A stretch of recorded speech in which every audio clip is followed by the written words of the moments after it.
MPSC म्हणजे चक्रव्यूह आणि या चक्रव्यूहामध्ये गेल्या अनेक वर्षापासून अनेक विद्यार्थ्यांचा जीव गेला। अशातच एक नवीन घटना म्हणजे दत्ता पांढरे। मित्रांनो, हा दत्ता पांढरे 2022च्या पीएसआयच्या मेन्सला होता। एवढंच नाही तर तलाठी पदासाठी त्याचं नाव देखील लिस्टमध्ये आलं होतं, परंतु सेकंड लिस्ट आल्यानंतर त्याचं नाव गायब झालं। मित्रांनो, एवढंच नाही तर जे काही क्लर्कचे आता जो रिझल्ट आहे तो रिझल्टमध्ये त्याचं नाव असू शकतं, परंतु ती रिझल्ट इतका लांबणीवरती चाललाय, तो एक डिप्रेशन त्याच्या मागे आहे। आणि अशातच राज्यसेवेची एक्झाम जी 25 ऑगस्टला होती, ती 25 ऑगस्टची एक्झाम आयोगाने कॅन्सल केली। मित्रांनो, गरीब परिस्थितीतून मुलं अभ्यास करत असतात। हा टाइम जो आहे ना, तो टाइम वाढत असताना मुलांकडे पैसे नसतात आणि पैसे नसल्याअभावी ते त्यांचे जे काही दुखणे आहेत किंवा त्यांना जे काही आजार जडतात, कारण लायब्ररीमध्ये बसून राहायचंय, लायब्ररीमध्ये बसल्यानंतर भरपूर सारे आजार जडत असतात आणि आजार जडल्याच्या नंतर पैसे नसलेल्या कारणाने ह्या मुलाने, ह्या विद्यार्थ्याने हे दुखणे त्याच्या अंगावरती काढले। त्याने हॉस्पिटलमध्ये गेला नाही आणि साहजिकच कोण जाणार हॉस्पिटलमध्ये, कारण 25 ऑगस्टला एक्झाम आहे आणि त्याचं या महिन्यामध्ये छातीमध्ये दुखायला लागलं। छातीमध्ये दुखायला लागलं, 25 ऑगस्टला एक्झाम आहे, छातीत दुखायला लागलं म्हणजे हे होणार, ईसीजी होणार आणि ईसीजी मध्ये जर काही बारीक गोष्टी आढळल्या तर डॉक्टर लगेच 2 ते 4 दिवसांसाठी कमीत कमी ऍडमिट करणार आणि जर त्याला ऍडमिट केलं तर त्याच्या एक्झामचा एकदम शेवटचा प्राईम टाइम आहे, त्या प्राईम टाइम मध्ये जर त्याने हॉस्पिटलमध्ये हॉस्पिटलाइज झाला तर त्याला एक्झाम मध्ये फटका बसेल या भीतीने ते हॉस्पिटलमध्ये देखील गेला नाही आणि आज शेवटी तो या जगातून आपल्याला सोडून गेला। मित्रांनो, एमपीएससीला जग बनवू नका।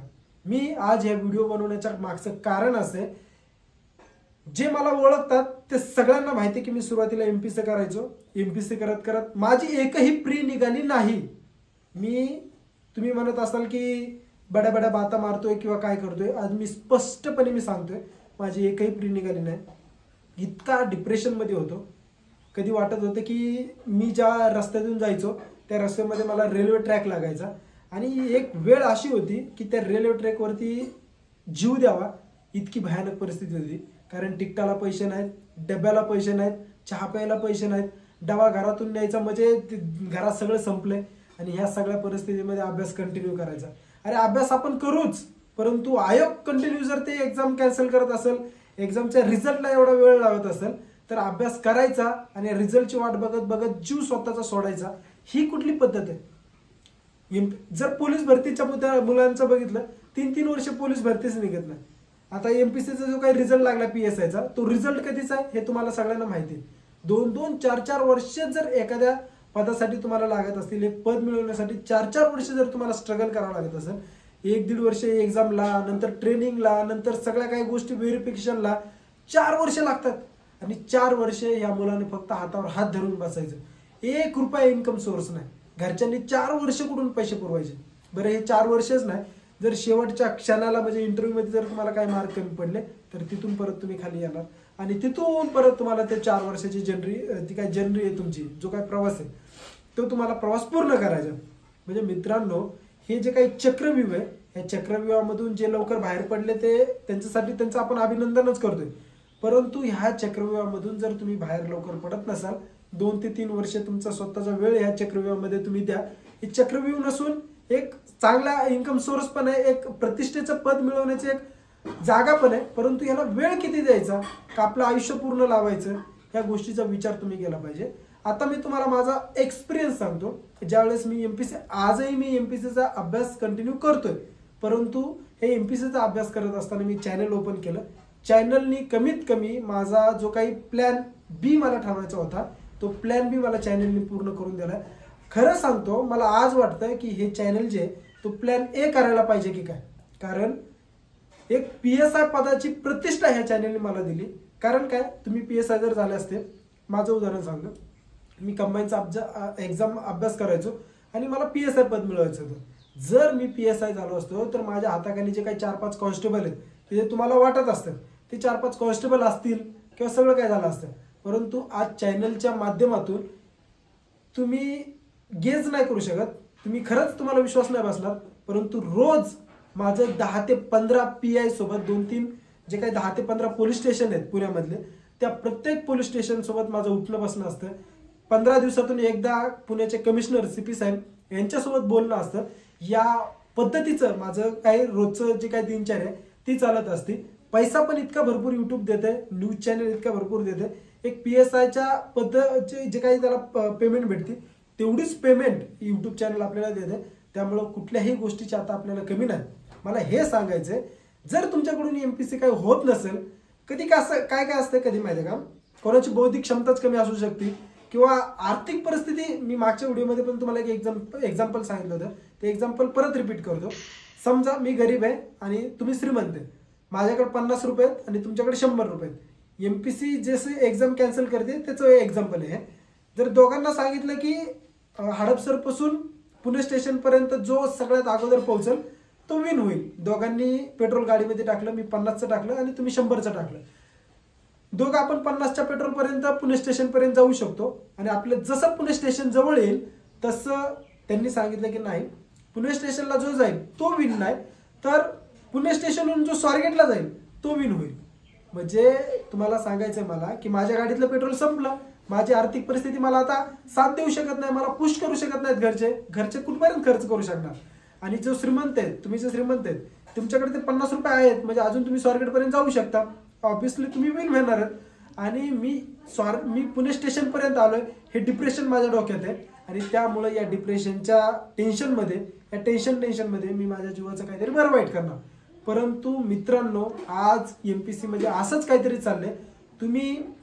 तुम्हाला जर सांगितलं की बाबा आज 26 तारखेला एक्झाम होणार आहे, तुम्हाला जर सांगितलं की 28 तारखेला एक्झाम होणार आहे, तर त्या तारखेला एक्झाम होत नाहीये, ते एक्झाम पुढे चालली आहे. हा जो काही कार्यकाळ वाढत चाललाय, तो कार्यकाळमध्ये मग लायब्ररीची फी कोण देणार, मेसची फी कोण देणार, हे सगळ्या गोष्टीचा पण तुम्हाला प्रश्न पडलेला असतो. आणि त्याचमुळं या सगळ्या गोष्टींचं जर तुम्ही विचार केला तर मग शेवटी तुम्हाला आत्महत्या हा प्रयत्न करावा लागतो. हाच एक पर्याय तुमच्या समोर दिसतो. परंतु मित्रांनो, असा कुठलाही पर्याय वापरू नका. MPSC म्हणजे जग नाही, ध्यानात घ्या. MPSC म्हणजे जग नाही, कारण असे भरपूर पर्याय तुमच्या समोर आहेत. तुम्ही संविधान वाचले, तुम्ही इतिहास वाचलाय, तुम्ही भूगोल वाचलाय, तुमच्याकडे रिझनिंग, मॅथ, तुमच्याकडे करंट वाचलेले, तुम्ही सगळे अपडेट तुम्ही ठेवता. तुमच्याकडे जेवढं नॉलेज आहे तेवढं सोसायटीमध्ये तुमच्या कमीत कमी तुम्ही ज्या लोकांमध्ये राहताय त्या लोकांपेक्षा ॲडव्हान्स तुम्ही असता. आणि एवढे ॲडव्हान्स असून पण तुम्ही जीव देता. तुम्हाला असा निर्णय घ्यावा लागतो. खरंच ही वेळ येते, असं नाही की नाही येत, ही वेळ माझ्यावरती पण आली होती. परंतु ह्या वेळ आल्याच्या नंतर तुम्ही तुमच्या मित्रांसोबत चर्चा करा, मित्रांना बोला. जी एक माझा ती कविता आली होती, मित्र वनव्यामध्ये गारव्यासारखा, ती कविता ऐकत जा, मित्रांसोबत चर्चा करा.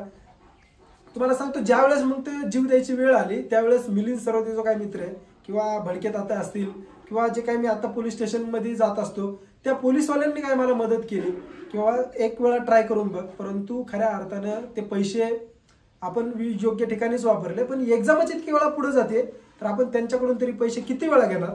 आणि त्यामुळे निर्णय घेतला की आता बस, MPSC नको. ज्यावेळेस एक्झाम होईल त्यावेळेस एकदा रिवाइज करू, रिव्हिजन मारू आणि एक्झामला जाऊ. परंतु तिथंच लायब्ररीमध्ये 24-24 तास 12-12 तास आता बसणं शक्य नाही, कारण सगळ्या गोष्टी आहेत. फॅमिलीला वेळ द्यायचा, फॅमिलीला पैसे पाहिजेत, घरामध्ये सगळ्या गोष्टीला पैसे लागत असतात आणि त्यामुळे तो निर्णय आपण स्टॉप केला. जशी एक्झाम होईल तसं आपण रिव्हिजन मारून ती एक्झाम देणारच आहे. परंतु दत्ता पांढरे सर, तुम्ही खरंच क्लर्कच्या पेपरमध्ये तुमचा रिझल्ट असता, तुम्ही जो काही प्रेशरमध्ये जे काही तुम्हाला हार्ट अटॅक आलेला आहे ती तुम्हाला खरंच म्हणजे तुम्ही तुमच्या शरीराकडे लक्ष द्यायला पाहिजे होतं. आणि या व्हिडिओच्या माध्यमातून संपूर्ण MPSCच्या विद्यार्थ्यांना पण विनंती आहे की एक्झाम येतात, एक्झाम जातात, परंतु जर तुम्ही छोटे जरी आजार तुम्हाला असेल तर आजाराला दुर्लक्ष करू नका. आपल्या लवकरात लवकर डॉक्टरांचा सल्ला घ्या, हॉस्पिटलमध्ये जा, घरच्यांना कळवा, तब्येतीची काळजी घ्या. कारण जर बॉडी साथ देत नसेल तर कुठलीही एक्झाम तुम्हाला साथ देणार नाही, कुठलीही एक्झाम तुमच्याकडून क्रॅक होणार नाही. कारण सगळं जे काय आहे ते शरीरासाठी चाललेलं आहे, शरीर व्यवस्थित ठेवण्यासाठी चाललेलं आहे.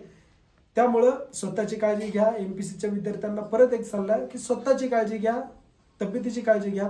हार्ट अटॅक किंवा जे काही वेगवेगळे आजार आहेत ते आजार होणार नाही त्याची काळजी घ्या. आणि दत्ता पांढरे सर यांना जे काही म्हणजे हे झालंय त्याबद्दल आपण सर्वांनी जे काही हे करायचंय विनम्र अभिवादन त्यांना करून, म्हणजे खूप वाईट वाटतंय की अशा पद्धतीची वेळ MPSCच्या विद्यार्थ्यांवरती येते. मला शब्द सूचना झालेत. माझे याच्या अगोदरचे तुम्ही व्हिडिओ बघा, कुठल्याही व्हिडिओमध्ये मी अडकळत नाही बोलताना, परंतु हा व्हिडिओ बनवताना अक्षरशः असा कंठ दाटून येतो की आता बोलायला काय पाहिजे, की अशी परिस्थिती आली. ही परिस्थिती एक काही काळ आपल्यावरती पण होती, परंतु आता त्यासोबत आपली चर्चा झाली नाही. जर तो म्हणजे आपल्या लायब्ररीत असता किंवा काय असतं, आपण त्यासोबत चर्चा करून हा निर्णय किंवा त्याला हॉस्पिटलाइज आपण केलं असतं, सगळ्या काही गोष्टी त्याला करायला लावल्या असत्या, पण आता ते शक्य नाही. मित्रांनो, काळजी घ्या, एवढंच सांगू शकतो.